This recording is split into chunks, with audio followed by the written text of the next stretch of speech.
You know, to really understand today's headlines, you have to go back in time. Back to a time when this relationship was actually described as a love affair. I mean, how do you get from that to where we are now? It's a huge contrast, and the story of that transformation is what we're diving into. So how did this happen? Well, it wasn't just one thing. It's really a long chain of events, a whole series of grievances from both sides that has forged decades of deep, deep mistrust. And it all begins with a single resource. So yeah, our story doesn't start with religion or revolution, surprisingly. It starts with oil. For the whole first half of the 20th century, Iran's vast oil reserves were controlled by the British. And the deal they had, it was pretty one-sided. Iran only got to keep 16% of the profits from its own resources. Just think about that. And what happens next is it's stunningly fast. In 1951, you get this popular, democratically elected Prime Minister Mohammad Mossadegh, and he does something huge. He nationalizes the oil fields. He says, this is ours. Well, Britain is furious, and they hit back with a crippling embargo.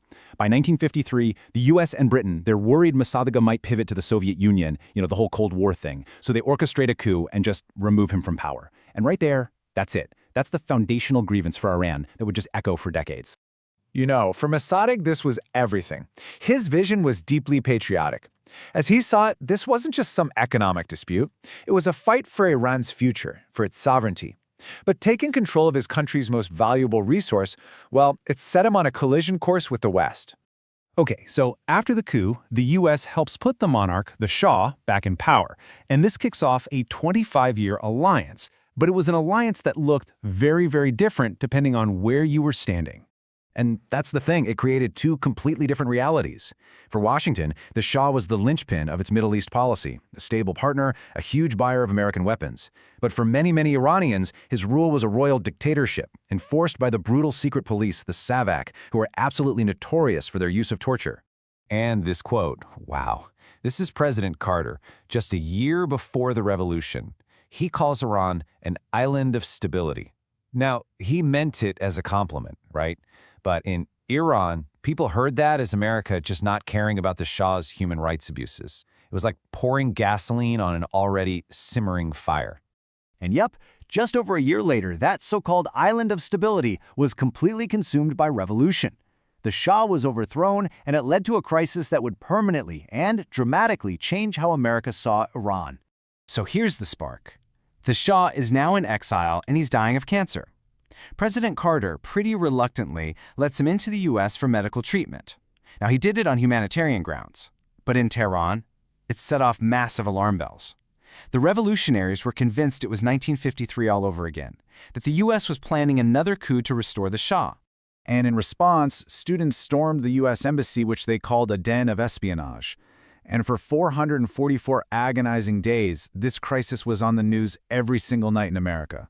It created this daily sense of national humiliation, and it really cemented an image of Iran as an enemy. So with diplomatic ties completely severed, the conflict didn't end. Oh no, it just went into the shadows. It evolved into this deadly proxy war that was fought all across the Middle East. Man, the 1980s were just incredibly chaotic. You've got the US backing Saddam Hussein against Iran in this brutal 8-year war. Then, an Iran-backed group bombs US Marines in Beirut. And in a bizarre twist, the US gets caught secretly selling arms to Iran in the Iran-Contra affair.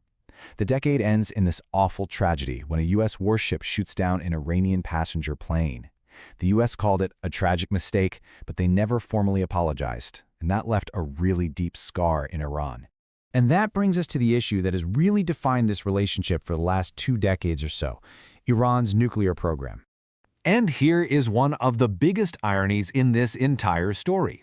The very same program that the US now works so hard to contain was actually started with American help. Seriously, a research reactor was provided under the Atoms for Peace program, along with support for American-trained scientists. The path of diplomacy here has just been a total roller coaster. After years of tension, a historic breakthrough was reached in 2015 with the Iran nuclear deal.